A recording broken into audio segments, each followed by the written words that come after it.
Entrega número 10 de Contra Toda Esperanza de Armando Valladares.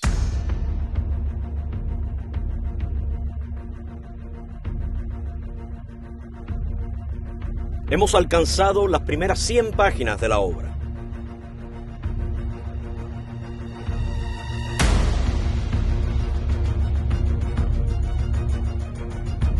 Iniciamos un nuevo capítulo físico del libro titulado La Fuga. Capítulo 18.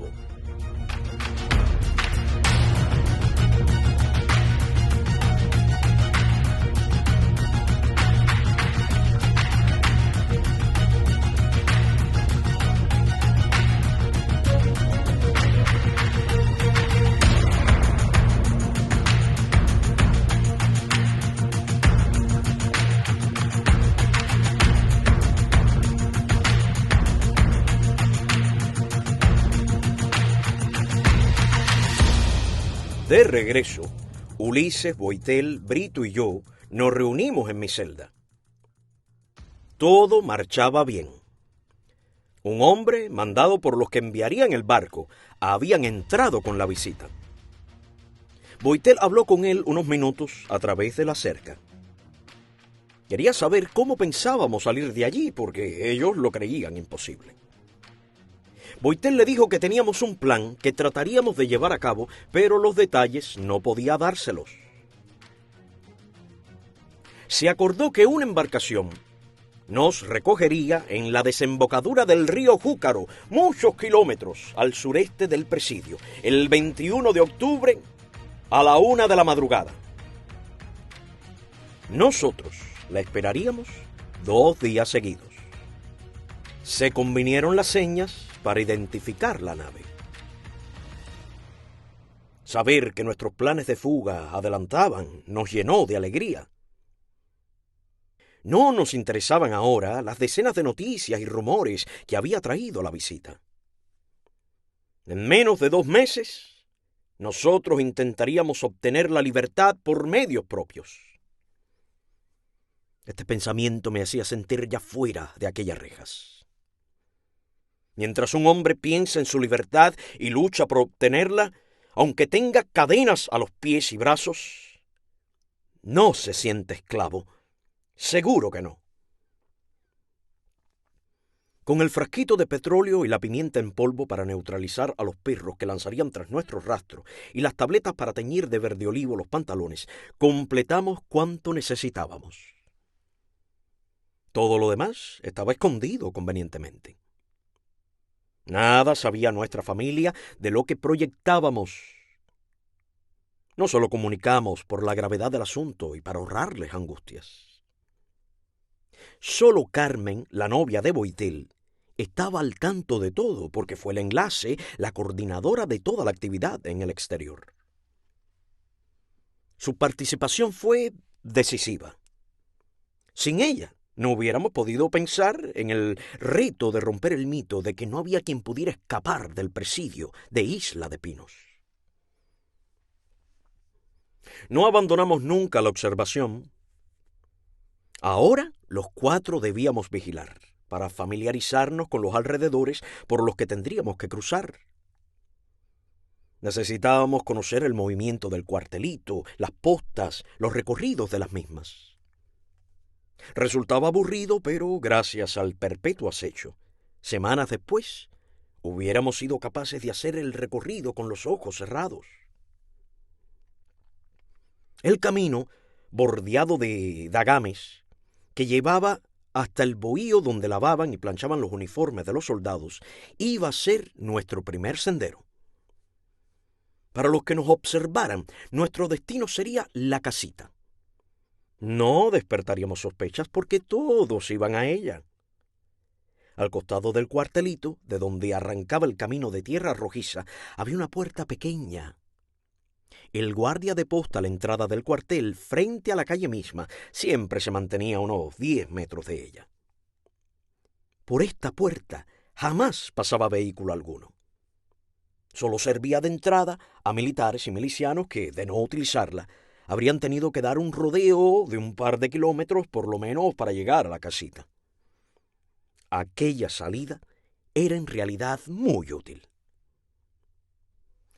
Un día, a Ulises le llamó la atención la ausencia total de milicianos dentro del penal. En efecto, no se vio uno solo en todo aquel día, y el siguiente tampoco. Pensamos que estarían acuartelados. Sin embargo, el movimiento de acuartelamiento de tropas lo descubríamos enseguida. Al parecer, no era esa la causa. La vida del cuartelito transcurría con normalidad. Poco tardamos en conocer la razón verdadera. Les habían prohibido la entrada a la prisión. La noticia fue impactante para nosotros. Entrar las 4 camisas y las boinas para disfrazarnos de milicianos había sido una tarea colosal. ¿Qué hacer ahora? Solo quedaba una solución: teñir también las camisas de verde olivo y hacernos pasar por soldados. Para ello había que fabricar urgentemente las 4 gorras, cosa que no era muy difícil porque el ejército usaba gorras de campaña. Teníamos allí sastres, talabarteros y de cuanto oficio existiera. Las gorras, indispensables, no serían un problema. La orden de no permitir la entrada de la milicia obedecía a razones de seguridad. La policía política conocía perfectamente que no todos los milicianos simpatizaban con el régimen y que en sus filas, además de los no afectos, había contrarrevolucionarios. La entrada masiva de milicianos a la cárcel podía prestarse para establecer contacto con los presos, para hacerles llegar información e incluso para facilitar posibles evasiones. Mas, sin saberlo, la policía política alteraba los planes de 4 prisioneros. Nuestro ánimo y espíritu de lucha no decayó por eso. Desechado ya el plan de salir como milicianos, concentramos todo nuestro esfuerzo en evadirnos vestidos de guardias.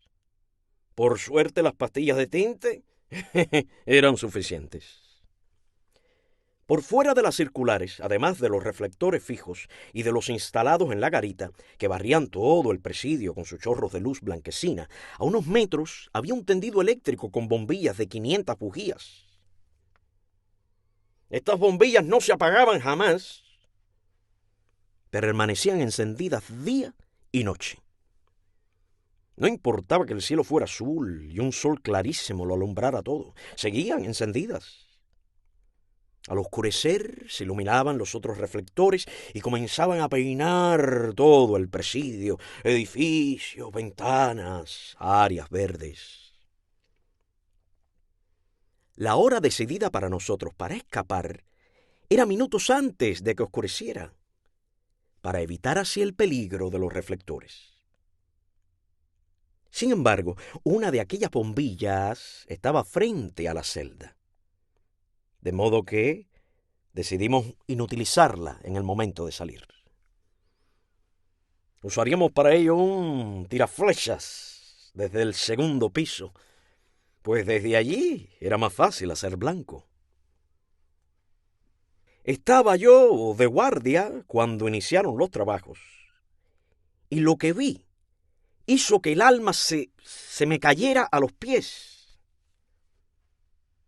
La puertecita por la que pensábamos huir estaba siendo clausurada.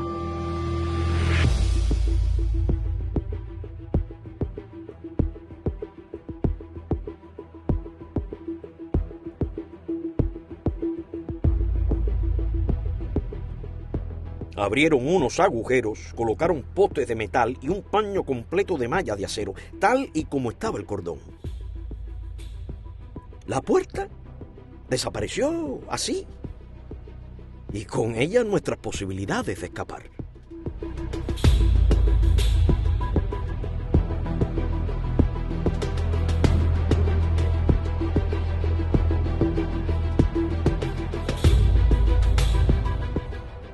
Llamé a los demás para comunicarles la terrible noticia.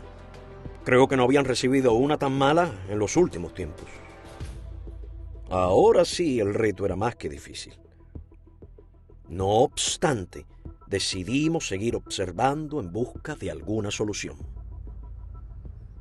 El cuartelito tenía a su alrededor una cerca con postes de 1,5 metros de alto y varias líneas de alambre. En esos alambres, los soldados tendían medias y ropa interior a secar. Los uniformes seguían llevándolos a la casita. Y no les importó que cerraran la puertecita. Sencillamente inauguraron un nuevo camino. Levantaban los alambres de la cerca y pasaban al otro lado. Así quedó establecida por ellos la nueva ruta.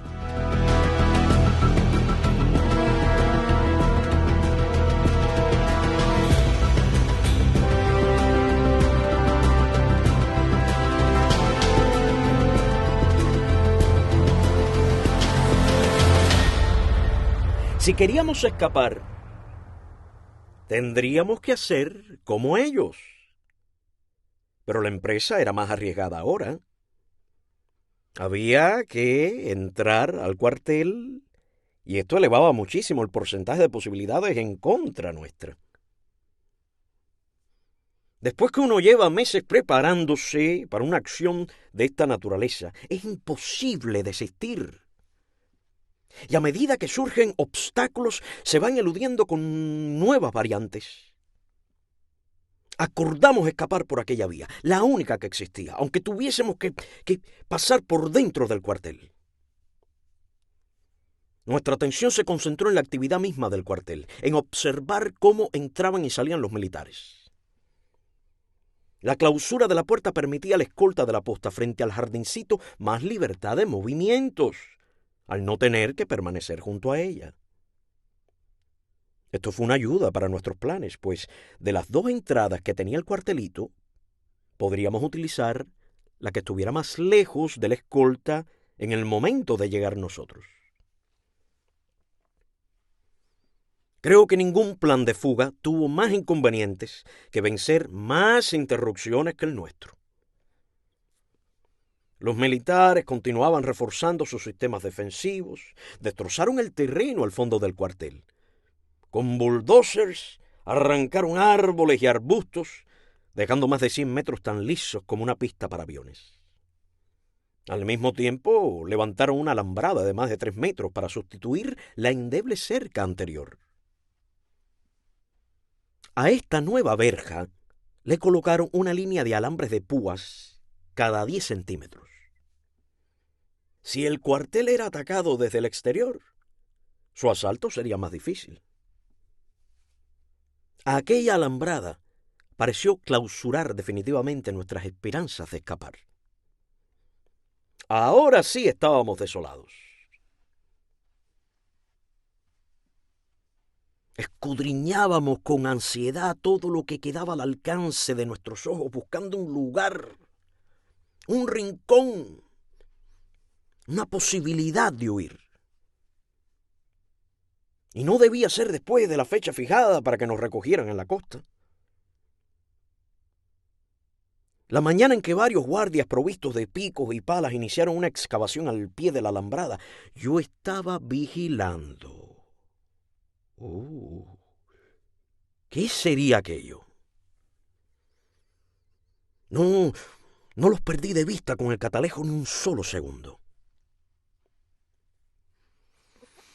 Ya habían hecho una zanja hasta sus rodillas, pero seguían cavando. La tierra se amontonaba en una pila que crecía lentamente. Se trataba de una trinchera que pasaba por debajo de la alambrada. Cuando todo el trabajo concluyó, trajeron una ametralladora y la emplazaron en la trinchera, mientras sobre el techo del cuartel colocaron un potente reflector fijo que se encendía desde abajo e iluminaba el terreno desbrozado al fondo. El que cuidaba de la ametralladora lo hacía desde la parte de atrás del cuartelito a unos 5 metros, sentado en un taburete recostado a la pared. Pero otra vez aquella casa de campesinos donde lavaban los uniformes de los guardias nos ayudó. La trinchera fue usada como puerta de salida.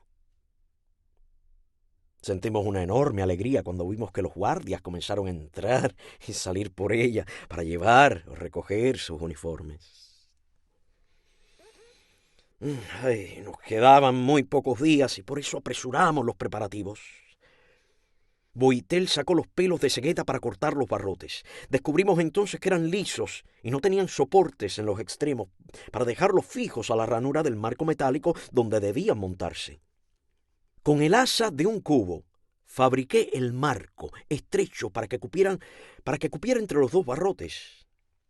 Las ranuras las hice con una de las mismas ceguetas, pero no había forma de incrustarlas en ellas. Boitel dio la solución. Había que doblarlos en ambos extremos, pero se partirían si se hacía en frío. Con una lamparita de petróleo, la manguerita plástica de un suero y un repuesto de bolígrafo vacío, fabricamos un soplete. Yo soplaba el chorrito de fuego sobre el extremo del pelo de acero que Boitel sostenía, así hasta que la puntita se ponía al rojo vivo.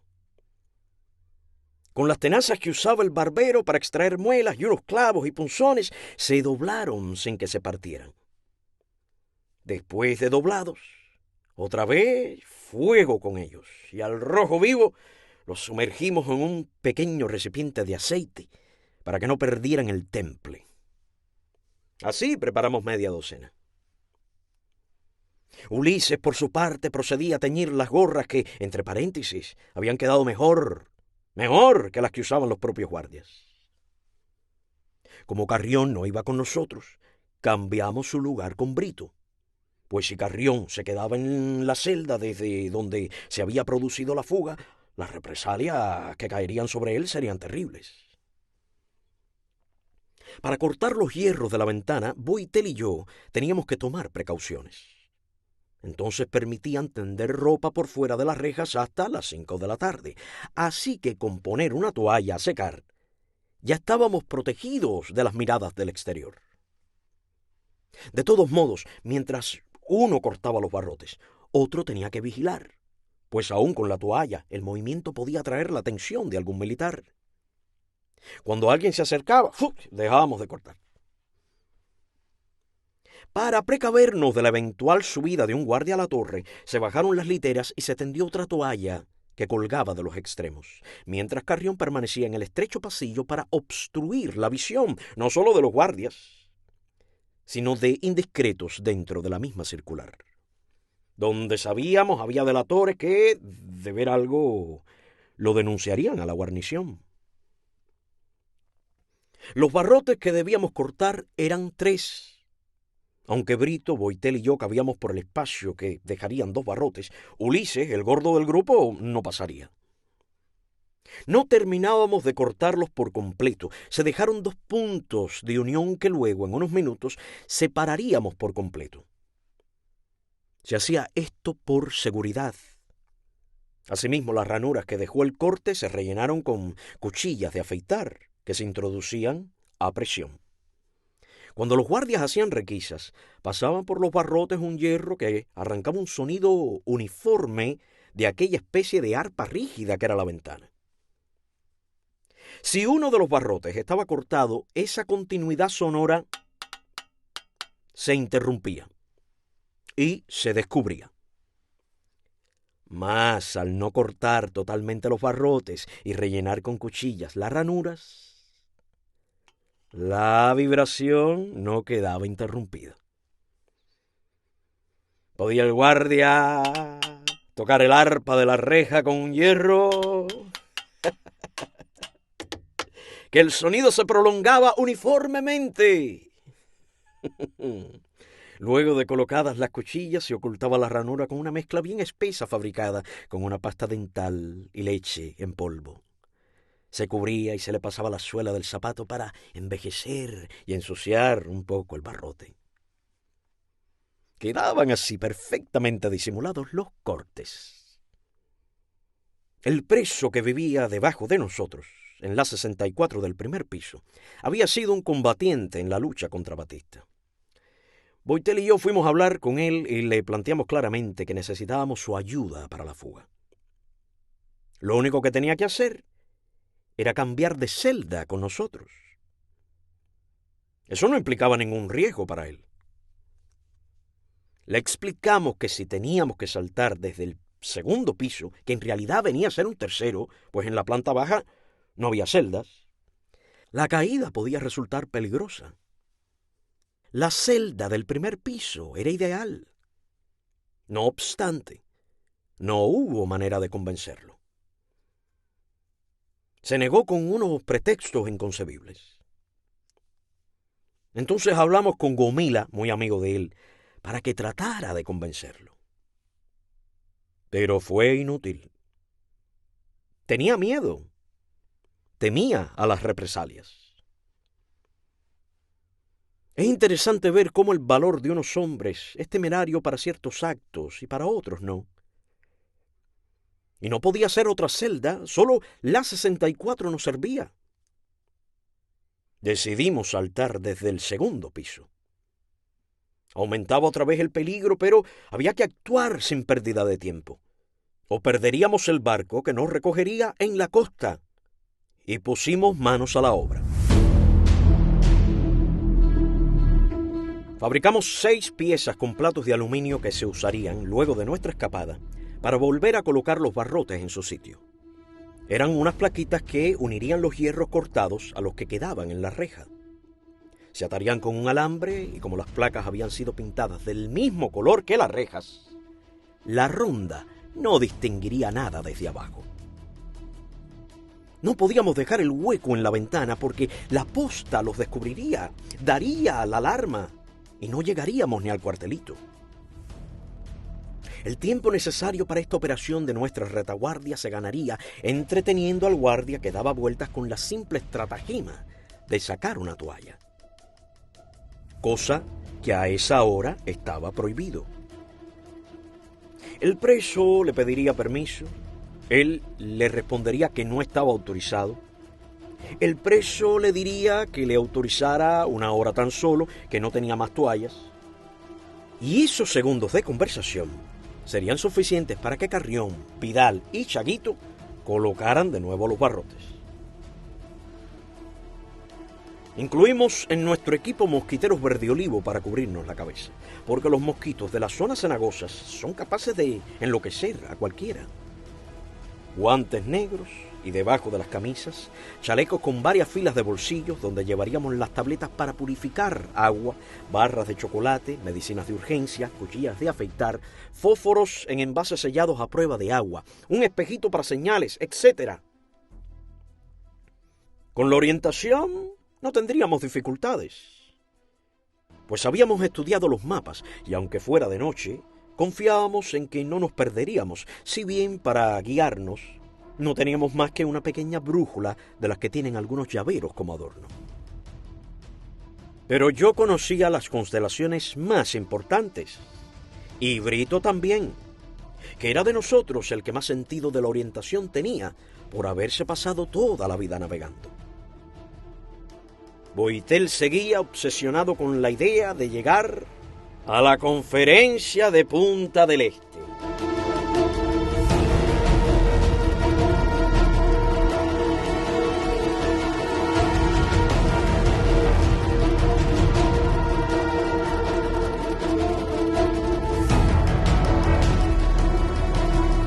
Destruir a un mito. Capítulo 19.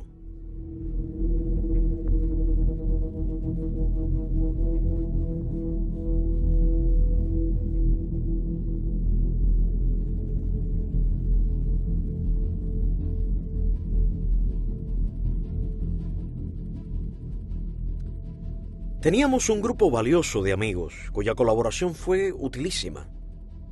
Sin ella, no hubiésemos podido escapar. Hablamos con ellos por separado para ultimar algunos detalles. Era necesario colocar vigías en el momento de huir para cerciorarnos de que no avanzaba hacia la circular ningún vehículo.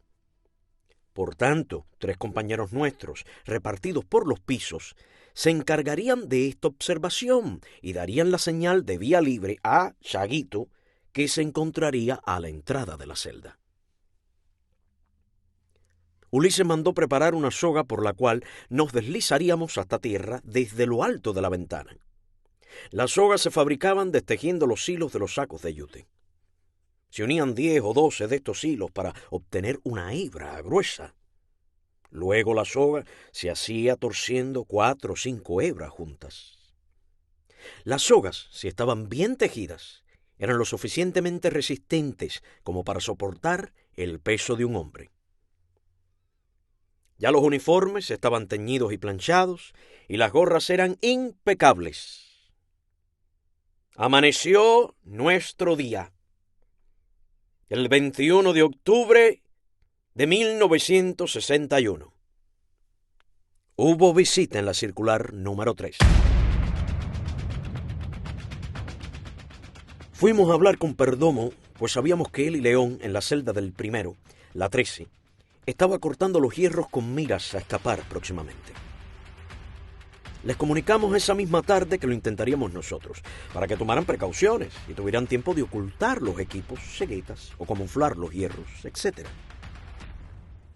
Me despedí de mi buen amigo y alumno aventajado de talla en madera, Vidal Morales. Y se iniciaron los preparativos luego de terminado el recuento de la tarde. Si todo salía bien, tendríamos hasta el recuento del día siguiente, al amanecer, momento en que sería descubierta nuestra fuga. Con el tiraflechas se rompió el foco frente a la celda.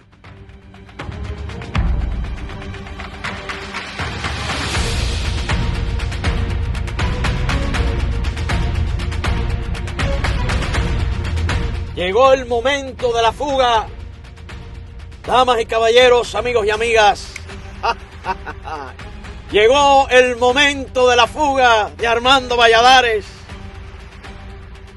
Páginas extraordinarias de Contra Toda Esperanza de Armando Valladares.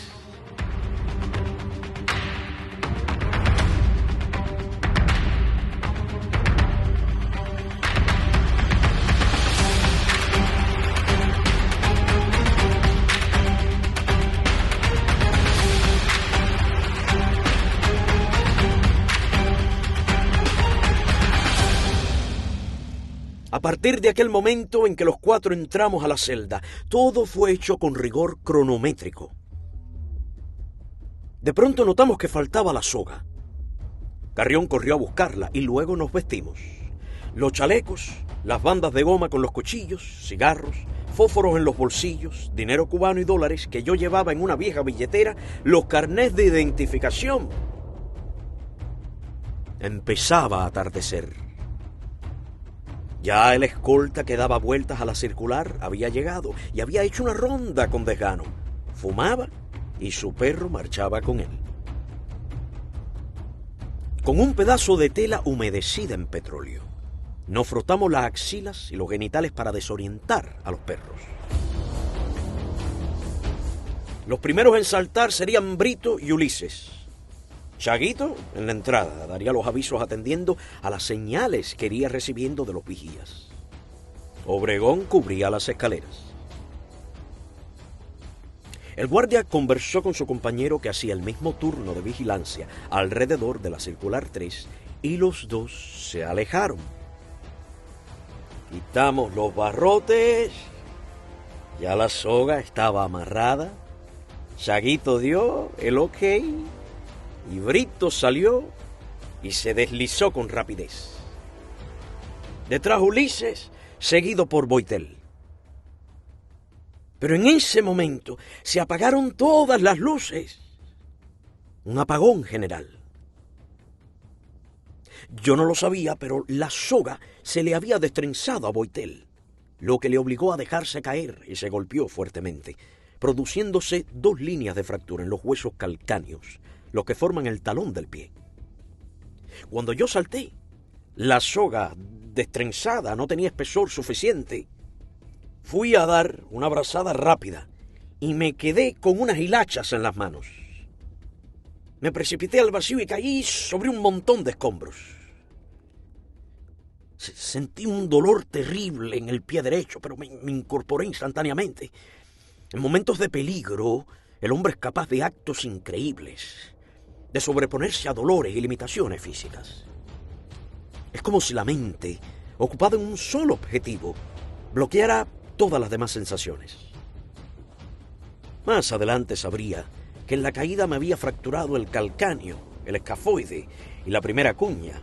Presionado entre los otros huesos, se había desplazado de su lugar. Sin embargo, caminé normalmente, sin cojear, y me uní a Boitel, que encendiendo un cigarrillo me esperaba al borde de la carretera. Echamos a andar.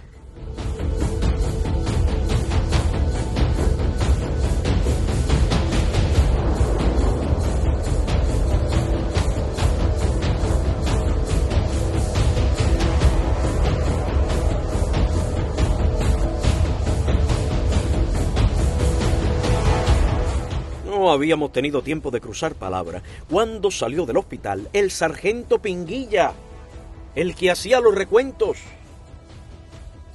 Llevaba al hombro una metralleta checa. Brito y Ulises, que caminaban a unos 40 metros delante de nosotros, iban a cruzarse con él. La cara de Ulises era redonda, muy llamativa, y en efecto, cuando pasaron, el sargento se detuvo. Volvió la cabeza, extrañado por aquella cara que no recordaba. Fue un momento de tensión indescriptible.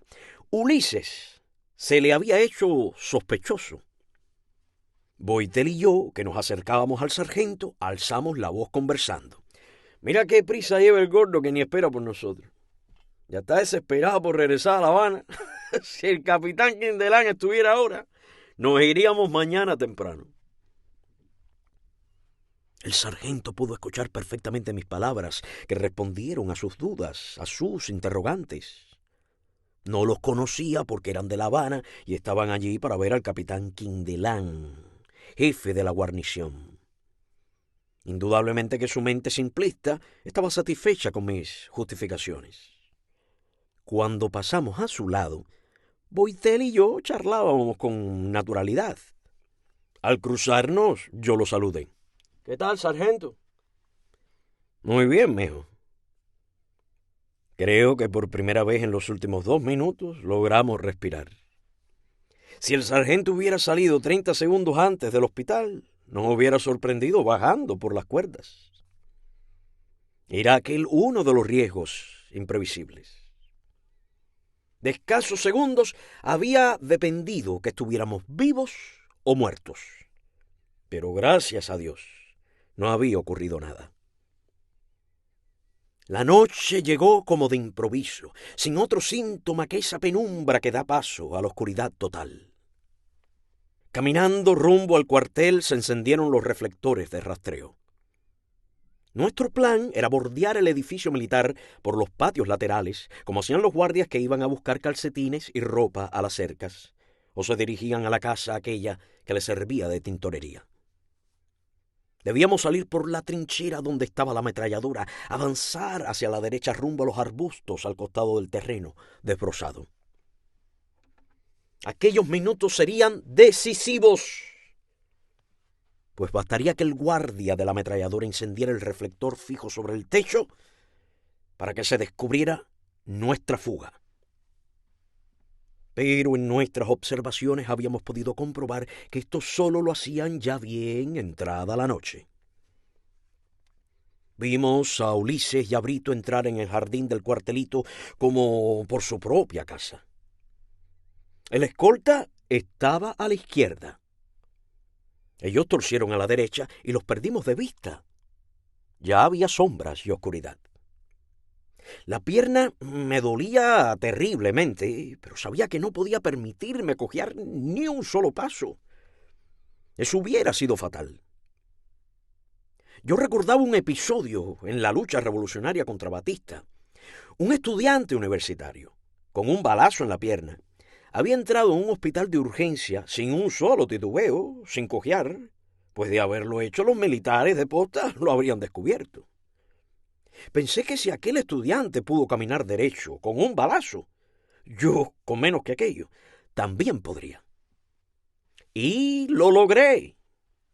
Lo logré. Erguido, como si la pierna que me dolía no fuera mía, me encomendé a Dios y tuve su ayuda durante todo aquel trayecto. Ya estábamos Boitel y yo frente al pequeño jardín, siempre hablando en tono normal, tratando de dar la mayor naturalidad a nuestra presencia. El guardia, del que pasamos a unos 15 metros, no pudo notar nada extraño. 2 guardias más de los muchos que entraban y salían. Torcimos a la derecha. Una puerta abierta, amplia, daba a las duchas. Se estaba bañando un guardia a quien sus compañeros apodaban el Chino y que solía ser poste en nuestra circular. Boitel le gritó: Chino, lávate la espalda! Gritar aquello aplacó la tensión que sentíamos. Fue como un alivio, un escape. Llegamos al patiecito del fondo. Un guardia alto, rubio, recostado en un taburete a la pared, cantaba décimas, la música típica del campo cubano. Allí crecía la hierba casi hasta media pierna. No vimos ni rastro de Brito y Ulises, que ya habían pasado. Boitel y yo buscábamos la trinchera, pero por la oscuridad y las hierbas no la distinguíamos. Fueron momentos angustiosos. Yo le dije a Boitel en voz alta que esperara un momento, que iba a orinar al pie de la cerca. Me volví de espaldas al guardia, que estaba de lo más entonado con sus canciones, y me hice el que orinaba. Esto le dio tiempo a Boitel para que, deslizándose junto a la cerca, llegara a la trinchera. En cuanto lo vi agacharse en las sombras, lo seguí. Tropecé con algo compacto y distinguí entre las hierbas unas ruedas dentadas de hierro. Estaban unas sobre otras y casi tropiezo con otras por segunda vez. La operación de pasar por la trinchera hizo que el pie me doliera casi hasta el grito. Sudé frío y abundante. Boitel me esperaba afuera. Doblamos a la derecha, cruzando cerca de la casa del teniente Antonio, la sombra, como lo llamaban, aludiendo con este nombre a su siniestra y represiva naturaleza. Ulises y Brito nos estaban esperando allí. Ladraron los perros del teniente Antonio, pero no eran aquellos los que nos preocupaban, sino los sabuesos del Ministerio del Interior. Fuimos avanzando por un seto de arbustos que dejaron los bulldozers al desbrozar. Ya, aunque se encendiera el reflector del cuartel, no podría delatarnos. Caminamos más de 100 metros paralelos al terreno limpio. Al final nos volvimos para echar un vistazo a las moles imponentes de las circulares. La nuestra, la más cercana de todas, era impresionante, con las ventanas iluminadas mortecinamente por las bombillas de la torre central. Fue un momento muy emocionante, inolvidable. Ningún preso había podido ver las circulares desde aquella perspectiva. El mito de la fuga imposible acababa de fenecer por nosotros, que habíamos demostrado que sí era vulnerable la fortaleza.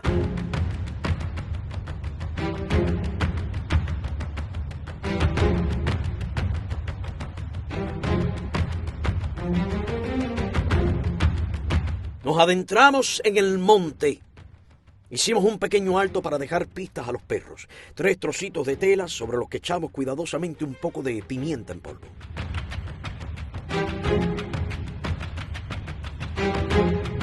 Cuando los perros se acercaran a olisquear, en esa forma característica que los hace respirar con fuerza, se llenarían las narices del polvillo de la pimienta. Comenzarían a estornudar y su olfato quedaría anulado.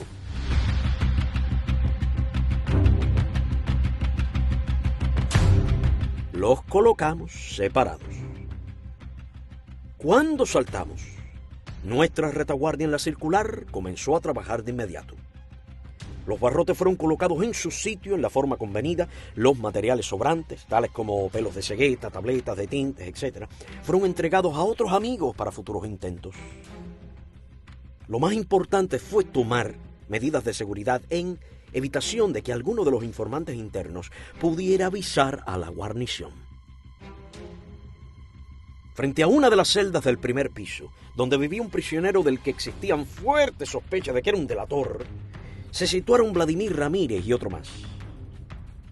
En efecto, aquel hombre nos vio bajar y cuando trató de salir precipitadamente de su celda, Vladimir le cortó el camino colocándole un arma punzante en la garganta y obligándole a retroceder hasta el fondo.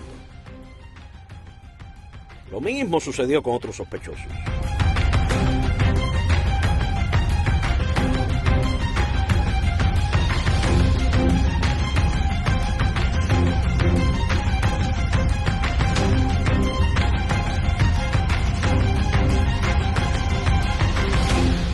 Ya la fuga era de conocimiento general. Y para acallar murmullos o comentarios que pudieran alterar a los guardias de que algo anormal estaba sucediendo, nuestros amigos organizaron con latas, cubos, cucharas, una rumba típica cubana, cuyos compases estremecieron la circular. En aquella época, una docena de presos de la circular trabajaban en la cocina, en el turno de madrugada que salía a las 12 de la noche. Fueron reunidos y se les habló, diciéndoles que serían responsables de lo que nos sucediera si alguno cometía una indiscreción. Se pensaba que en aquel grupo había algún infiltrado. Cuando se producía una fuga, la guarnición tomaba represalias contra el jefe de la circular porque lo consideraba cómplice. La dirección de la prisión pretendía así convertir en delatores de sus compañeros a los otros prisioneros. El director, teniente Tarrau, había amenazado al jefe de la circular y a los de pisos, diciéndoles que si se producía una fuga y ellos no lo comunicaban en el acto, serían considerados como colaboradores de los fugados. Era el método fascista, tomar venganza contra los inocentes para obligarlos por el terror a colaborar con las autoridades. El preso encargado del segundo piso, cuando supo que habíamos escapado, temblaba horrorizado pensando en las represalias que caerían sobre él. Y sostenía una lucha tremenda entre su instinto de conservación y su deber de solidaridad para con nosotros. Fue entonces cuando uno de nuestros compañeros le dijo que él asumía la responsabilidad de su cargo y que cuando llegara la guarnición, él se presentaría ante ellos como el jefe de piso. Escuchamos ladridos de perros, muy lejanos, y pensamos que quizás ya iniciaban la persecución. Nunca creímos que nuestra fuga se mantendría en secreto hasta la mañana siguiente. Habíamos pensado en eso, pero como una posibilidad remota, porque sabíamos que existían colaboradores. Arribamos a un desnivel muy abrupto del terreno. El tobillo me dolía terriblemente y la presión que estaba produciendo la inflamación hacía más doloroso aún el caminar. Nos detuvimos un instante, el necesario para extraer el cuchillo y cortar la bota que me oprimía casi hasta la puntera. Esto me alivió un poco y continuamos la marcha hasta llegar a un terreno llano. La luna derramaba su blanquecina luz sobre el terreno amarillento. Estábamos en un descampado y aun cuando no había casas cercanas, sin la protección de los arbustos nos sentíamos más expuestos al peligro, pues cualquier campesino o miliciano podía pasar por aquellos parajes y divisarnos. Estábamos echados en tierra, observando los alrededores. Fue Brito el que dijo que debíamos atravesar corriendo aquel tramo. Como yo no podía correr, Brito me cargó sobre sus espaldas y con una agilidad increíble, con una fuerza que no sé de dónde pudo sacar, corrió conmigo casi 200 metros. Cuando llegamos otra vez al terreno boscoso, Brito estaba fresco como si nada hubiera llevado a sus espaldas. Hombre endurecido en el mar, tenía una capacidad de resistencia extraordinaria. La primera carretera se atravesó frente a nosotros, amplia, con 2 cunetas desnudas a los lados y cercas de alambre para que no escaparan las reses. El cruce debía hacerse con todas las precauciones para que no fuera a echársenos encima un vehículo. Se escuchó un motor a lo lejos y nos pegamos todavía más contra el suelo, escondiéndonos entre las hierbas. Se acercaba. Se acercaba. Un camión soviético SIL pasó como un bólido levantando una inmensa nube de polvo amarillo. ¡Vamos! ¡Ahora! ¡Ahora! Y diciendo y haciendo, Boitel se deslizó boca arriba por debajo del último alambre de la cerca. Luego yo, Ulises y Brito en la retaguardia. Cruzamos al otro lado de la carretera dando vueltas sobre nuestros cuerpos, ya que hacerlo de pie nos exponía a ser vistos desde lejos. Antes de internarnos en el bosquecillo de pinos, colocamos otros pedazos de tela con pimienta para los sabuesos. Ya no se escuchaban ladridos. La noche se deslizaba tranquila y silenciosa. Yo continuaba apoyándome en una rama recta a manera de bastón. En 2 ocasiones más en que se hizo necesario atravesar parajes descubiertos, Brito me llevó sobre sus espaldas, a pesar de mis protestas, apenado con él. Pero Brito tenía un espíritu de compañerismo admirable y un optimismo que daba nuevos bríos al grupo. Recuerdo que Ulises, para animarme, me decía que lo que tenía en la pierna era una simple luxación, que con mucho más que eso, él había terminado de jugar un partido de fútbol. A pesar de la empresa en que estábamos metidos, el ánimo y la moral se mantenían altos y nos sentíamos satisfechos de lo que estábamos haciendo. Lógicamente, el que peor se sentía físicamente era yo. A Boitel le dolían los calcañales, pero caminaba sin apoyo y solo trastabillaba en algún agujero o depresión súbita del terreno. Apareció el segundo camino.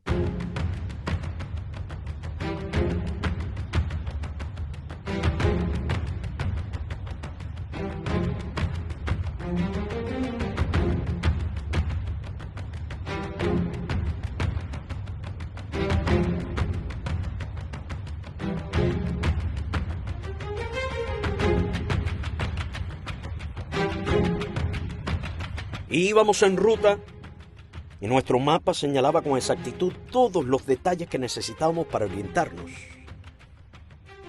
Dejamos a la derecha un rústico bohío de techo de hojas de palma. Los perros de la casa nos olieron y ladraron.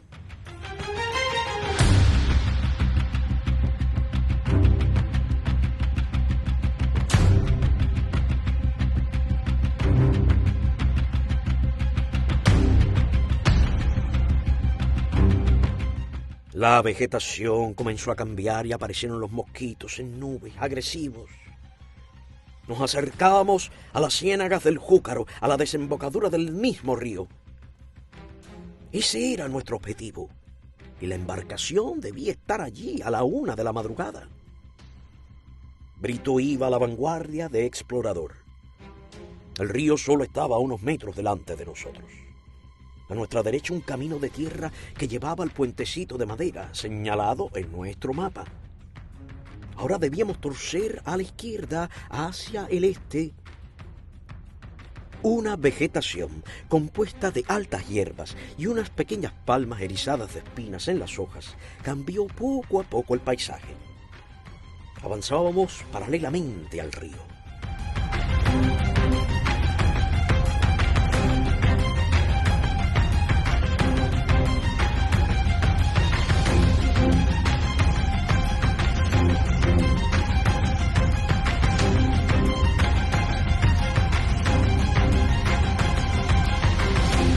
¡Wow! ¡Qué historia tan impresionante! Amigos y amigas, muchísimas gracias por acompañarme hasta este punto y nada, les deseo un feliz, hermoso día, aunque sea de noche. Hasta una próxima entrega de Contra Toda Esperanza de Armando Valladares. Tremendo.